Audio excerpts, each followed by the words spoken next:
Böyük qayıdış davam edir. Daha 25 ailə doğma yurduna qovuşub. Uzun illərin həsrətindən sonra Ağdərənin Həsənriz kəndinə dönən sakinlər üçün bugün sevinç və həyəcan doludur.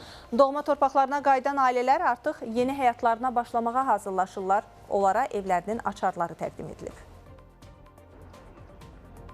İşğaldan azad edilən ərazilərə böyük qayıdış davam edir. Martın 6-sında yataqxanalarda, sanatoriya və inzibati binalarda müvəqqəti məskunlaşan ailələrdən ibarət köç karvanı Tərtərdən Ağdərənin Həsənriz kəndinə yola salınıb.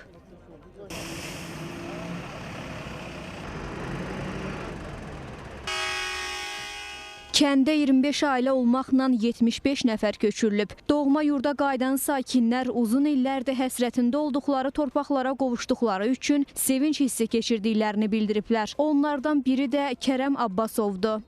Bugünkü gün hamının ən sevinçli günüdür. Bunun kədərli günlərində görmüşük biz. Bura bizim sığınacaq yerimiz olubdur. Burada atıqlar, buradan aşağı qaçmışıq.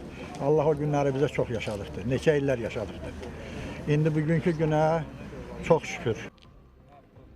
Doğma yurtlarına çatan ailələrə evlərinin açarları təqdim olunub.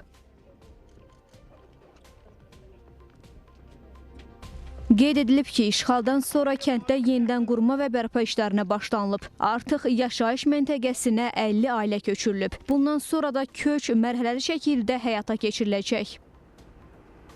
Qarışıq duyğular içərisindəyəm. Hərçənd ki, buraları görməmişəm, amma valideynlərimdən çox dinləmişəm. Həqiqətən çox gözəl, çox möhtəşəm yerdir. Günü bizə yaşadanlara əziyyəti halal olsun. Doğma torpaq, doğma el-oba, inşallah yaxşı olar hər şey.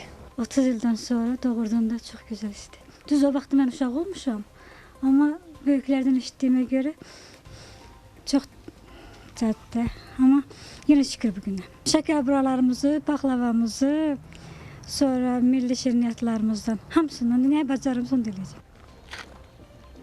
Hazırda kənddəki fərdi yaşayış evlərində təmir işləri həyata keçirilir. Qısa zamanda Həsənriz kəndi elektrik enerjisi, içməli su və təbii qazla təmin olunub. Burada insanların yaxşı yaşaması üçün bütün zəruri infrastruktur qurulub.